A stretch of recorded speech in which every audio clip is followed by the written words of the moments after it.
How are you, Kal Kadosh? We're going to be continuing with Daf Tedvav Amud Aleph, Masechet Pesachim 15a1. So we're going to be continuing as follows. Amar Resh Lakish Mishum Bar Kapara. Says Resh Lakish in the name of Bar Kapara. And he says it's like this. Matniti, in our Mishnah, which we're talking about the burning of basar, of different types of meats which became impure, be'avatuma doraita, it was with an avatuma, which is doraita, uvladatuma doraita, and avladatuma, which is, again, remember, vladatuma is a rishon deoraita. Okay, so therefore, everything here is doraita. And that means we don't have to start saying that one's doraita, one's rabbanan, but that's what we just said yesterday. We don't have to say that. We are actually going to say that they're both going to be doraitas. Umaymi divrehem. So then what do we learn from there? That because Rabbi Meir said, from their words, we have learned that this, and this, and this. So basically, you're allowed to do, whether it's the chametz, which was going to be pure or not pure. What does it mean? Midivrei Rabbi Eliezer v'Rabbi Yoshua. It's not going back on the reisha of the Mishnah. It's going back like on the next thing. What does that mean? From the words of the Chachamim, which is Rabbi Eliezer and Rabbi Yoshua, we are going to learn these words that you could burn, whether it's the chametz, which is of truma, and which is, or all types of chametz all together without any problem. So says the Gemara, what is this Rabbi Yoshua now? So he says, hi Rabbi Yoshua. Which Rabbi Yoshua? Rabbi Yoshua, if you're going to tell me it's this of Rabbi Yoshua, the Tzlam, we learned on Mishnah and Trumot, chavit shel truma shenolad ba safek tuma. Imagine right now you have a chavit, a barrel of truma, that now you have a safek of tum'ah in it or not, which means I have a doubt whether an impure person came in it or not. Rabbi Eliezer says, if it was going to be placed in a place which is revealed, which means that it's not watched over, so then you're obligated to place it in a place which is mutzna, which is going to be hidden. And if it's going to be in a place which is revealed, you're obligated to cover it. Why? Because we're still obligated to make sure that it doesn't become tameh. Rabbi Yoshua says, if it was placed in a place which was watched over, so then you could put it in a place which is not watched over.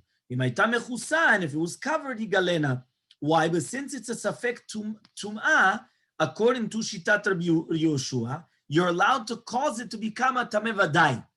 Meaning, the fact that before it was a safek tum'ah, according to Shitat Rabbi Yoshua, safek tum'ah, you're allowed to come and you're allowed to make it into a tameh vadai. So therefore, you could reveal it. You could leave it out. And all of a sudden now it's doesn't matter. It's going to become tameh. It doesn't matter. It was already safek tameh. So now it doesn't matter. So if you're going to tell me that this is a pshat, that means Rabbi Meir learns from the words of Rabbi Yoshua that you're allowed to cause tum'ah on a safek tum'ah. Midami, can you compare? Hatam over there, it's a grama be'alma. There, it's a grama. What does that mean? I'm putting it out in the open. And now it could be that this is going to happen. So he says, but over here, biyadayim. When I'm burning the chametz together, I'm doing it together. I'm putting something tameh and something tahor together, the same thing. There, I just put in a revealed place. If it's going to become tameh, it's going to become tameh. But here I'm doing it with my hands. But rather, it has to be a different Rabbi Yoshua. Ela ha Rabbi Yoshua, it has to be another Rabbi Yoshua. The time we learned in the Mishnah and Trumot, chavit shel truma shenishbera begat ha'elyonah. Imagine right now you have a barrel of truma that was broken, right? Begat ha'elyonah, which means, right, bebet kibul ha'elyon shel hagat, which means that that's where they actually, meaning in the top part of where they crush the grapes, that's where it broke. V'tachtona chulin tmein. Now in the bet kibul, on the bottom one, where they're receiving all the wine, right there you have, right, the bottom one is chulin tmein. You have wine of chulin tmein. Now, if the truma is going to go into the bowl, it's going to be tameh, and it's going to prohibit everything, because now because of the truma tmeah. Modeh Rabbi Eliezer Rabbi Yoshua, shim yavo, shim yachol latzil mimenu revi'it betara. Agrees Rabbi Eliezer and Rabbi Yoshua that if you could save a revi'it of this truma betahara, which means you're going to grab a whole bunch of utensils and accept a revi'it of the truma or more before it actually comes and goes into the chulin tamim on the bottom, yatzil, you're obligated to save it. V'im lav, but if you cannot save this amount of revi betara, Rabbi Eliezer says, Tereh v'titameh ve'al titameh biyad. He just says, let it go down. Let the wine go down. It's going to be tameh, fine, but you're not doing it tameh with your own hands. And even though now it's all going to go to the waste, what can you do? Kapara. Rabbi Yoshua says, no. Af yitamehna biyad. You're allowed even to be mitameh biyadayim by taking it with utensils which are kelim tmeim in order that it doesn't go into the bor. Why? Because there's no isur letamot biyadayim when at the end of the day, anyway, it's going out to the ibur. Meaning, if anyway it's going out to waste, there's no isur of anyway coming and making it go out to waste. So that's what he's saying. He's saying anyway it's going out to waste, so you care. How do you care if it's going to go out to waste, whether I'm going to accept it with a utensil of trumat me'ah or a utensil which is tameh, or whether it's going to go down and then it's going to become tameh there? There's no difference. If so, so one second, these are only the words of Rabbi Yoshua.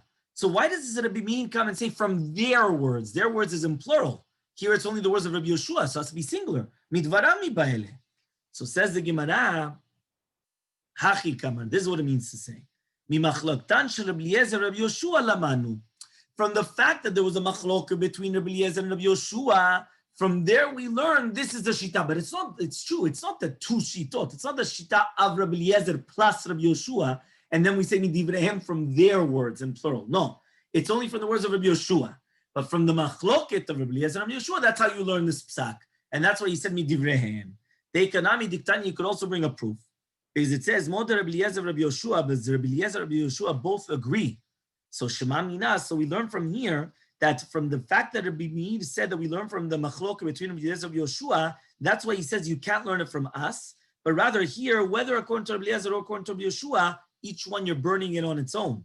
But if not, then you would have learned it just from the machloket of Rabbi Yoshua and not from Rabbi Eliezer. It was just from the machloket that they had between them. But here, that's what they're arguing on Rabbi Meir, and they say, no, both of them agree that you have to burn it separately. So therefore, don't bring me a proof from this case. Okay? Next. The next one that says, is another Amurah that says, Mefurash like Rabbi Meir. Says Rav Nachman named Rabbi Baravua. Matnitin be'ava tuma doraita, vlada tuma doraita.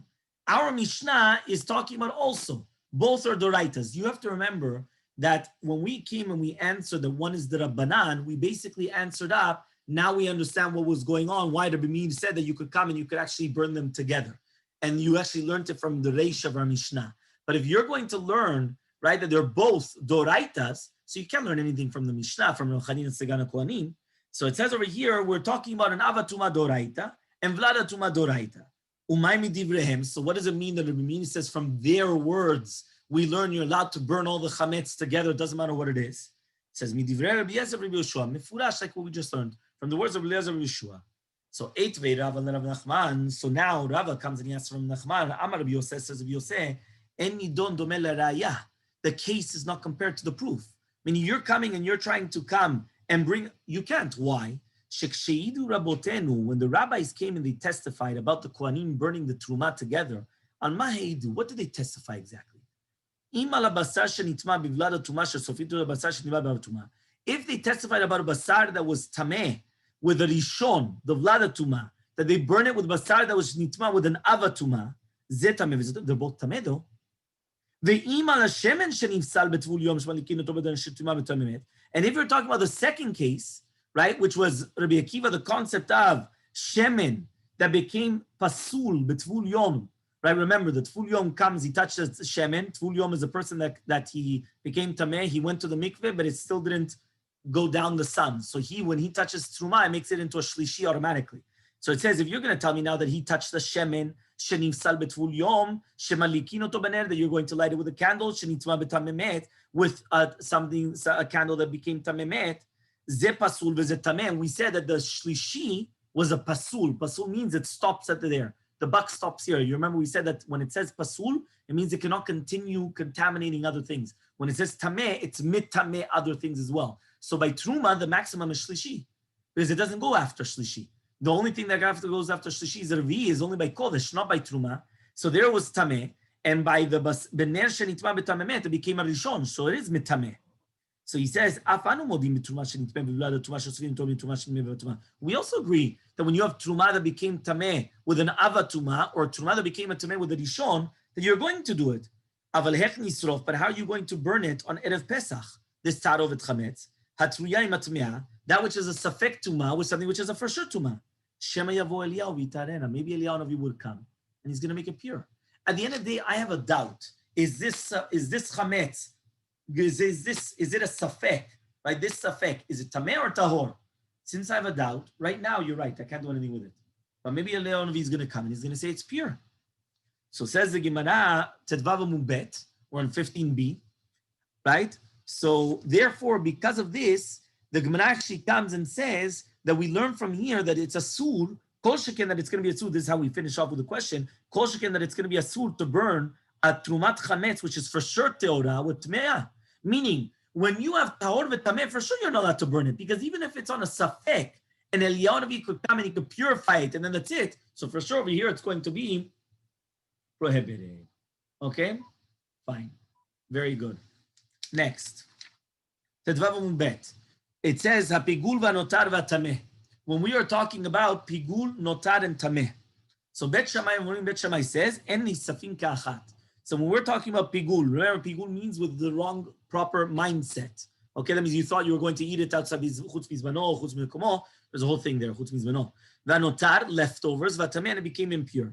So Bet Shammai, so all these things, right? Bet Shammai says, En nisafin ka'achat, which means even though all of these things, even though Chachamim instituted that pigul and notar are tmeimi derabanan, you're not allowed to burn it with basar that has tuma mina Torah.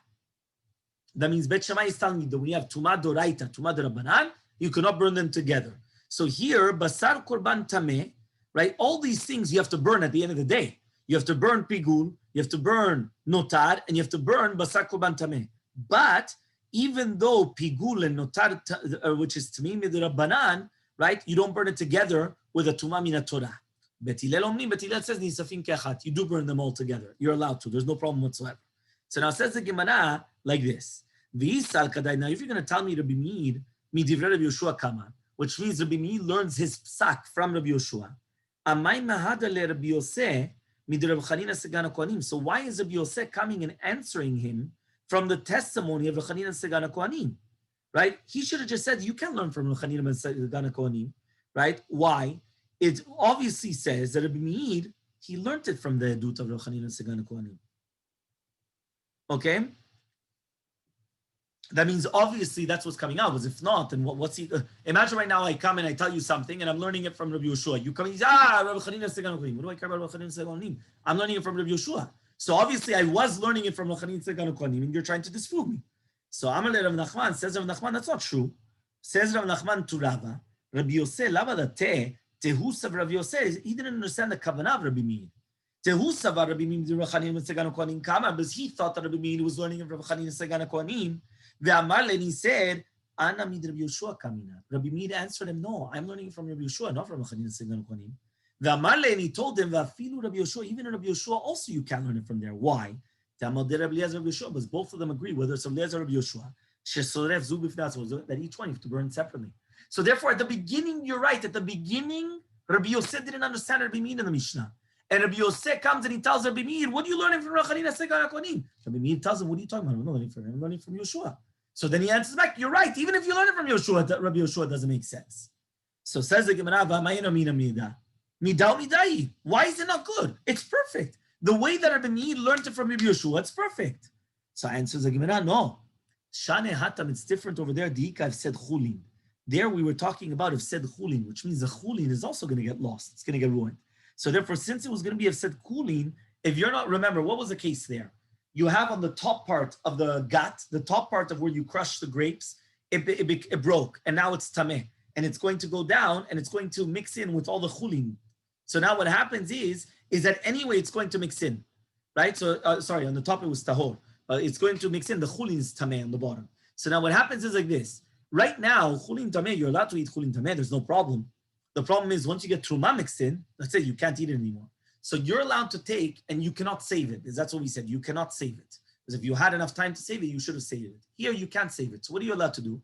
You're allowed to take a utensil, which is tameh, and grab that truma, which is the wine which is falling down, so it saves the chulin. So he says, 1 second, but the second that you save it in a tameh utensil, gamarnu, there's nothing else what to do. So he says, no, very, very simple. The concept is that the second that you're anyway was going to waste, so therefore there's no problem. So here he's saying, yeah, but here the reason why you're allowed to do that is because it's said ochlin, chulin. What does that mean? The chulin would become tameh and become impurified, and you're not allowed. No, it's already impurified. Sorry, the chulin would become unedible if you would just leave it there, and it's going to fall inside.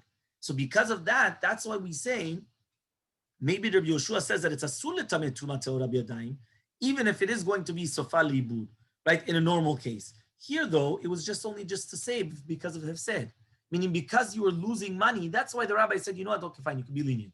But in a normal scenario, you can't do that. So Matkif la Rav Yirmiyah, so Rav Yirmiyah comes and he asks, 1 second, Matnimi Nami, Ikav said the etzim. What our Mishnah, you're also losing out. Why? The wood. Because every single time that I have to tell you, you have to do a separate fire, you have to bring more wood. So you are losing out. So Amalei Usaba said, no, we're talking about Hefsem Rubeh, right? Chasheshu, only for Hefsem Rubeh, which is a big, great loss. Meaning wood, you put more wood or to put a separate wood to make a bonfire is not a big loss. Here, you've got a whole bunch of wine on the bottom of this gat, on the bottom of this wine press, right? And now you've got the truma wine coming down, right? That's going to all go to waste. So that's a big loss. And therefore, that's why it's going to be completely different. So Amar Avasi, Amar Rabbi Yochanan, says Avasi and Rabbi Yochanan, the machloke between Rabbi Meir and Rabbi Yosef, whether you're allowed to burn the truma teora on Erev Pesach with truma tmeah is only in the 6th hour of Pesach. Aval b'sheva, but on the 7th, ledivrei kol sofin. According to everybody, you could burn it. Why? Because since anyway it's not ruya, even doraita, so then it's like truma tmeah, and therefore you're allowed to be mitamea b'dan. That means it was only the 6th hour, this entire machloket Rabbi Meir Rabbi Yosef, but after the 6th hour and the 7th hour, it was according to everybody, you could burn them together. Rabbi Zera, Rabbi Yasi, says Rabbi Zera to Rabbi Yasi, Neima kasav Rabbi Yochanan. So why does we have to say that Rabbi Yochanan obviously holds? Matnitin is talking about the avatuma doraita, v'vlada tuma dorabanan. The avatuma is doraita, and the vlada tuma is dorabanan. Umay midivrehem. And what does Rabbi Meir refer to when he says midivrehem from their words, from the words of Rachanina Segana Kohanim? Okay, so he says that's why Rabbi Yochanan comes and he says the machloket is in the 6th hour, right? Because then you already have the trumat chametz. The Trumat Chametz and Isur Drabanan. But on the 4th and 5th hour, there's no Isur. So that's why Rabbi Meir is going to be agreeing. And for sure it's going to be Asur to burn it, right? Even though it will come out to waste later on. Okay? So now it comes out, Amalek, so he comes and he says, yes, that's how Rabbi Yochanan actually explains our Mishnah. Meaning Rabbi Yochanan explains our Mishnah like we did originally yesterday, that we were talking about the entire concept of that we were talking about the Vlad, which was basically a Doraita and a Derabanan. That was our Mishnah, and Rabbi Meir is learning it from Rabbi Chanina Segana Kohanim. Itmar Nami was also stated on Rabbi Yochanan. Rabbi Yochanan says, Matzniti in our Mishnah is talking about Avatuma Doraita, Vlada Tuma Derabanan. The Avatuma is Doraita and Vlada Tuma is going to be Derabanan. Umami Divrehem. So what is from their words? From the words of Rabbi Chanina Segana Kohanim. Umachloket, and the Machloket is going to be in the 6th hour. But in the 7th hour, according to everybody, you're going to burn it. So says the Gemara, Lema Meseyele. So we're actually going to bring a proof to the words of Rabbi Yochanan, because the proof is Pigul vanotar vatameh. When you have Pigul notar and tameh, according to Bet Shammai, you're not allowed to burn them together, and according to Bet Hillel, you're allowed to burn them together. So Rabbi Yosef is bringing the machloket to do with the answer of Rabbi Meir. So his kavanah is to bring a proof that even Bet Hillel didn't permit you to be metameh biyadayim, but rather only Pigul and notar, which anyway they're assuming doraita, but not truma, which is only assuming drabanan, right? Which is like chametz in the 6th hour. So therefore, it comes out that according to this, Rabbi Yosef is modeh, that you're allowed to be metameh tuma, which is doraita, right? Even if it doesn't have the shem tuma, like Rabbi Yochanan.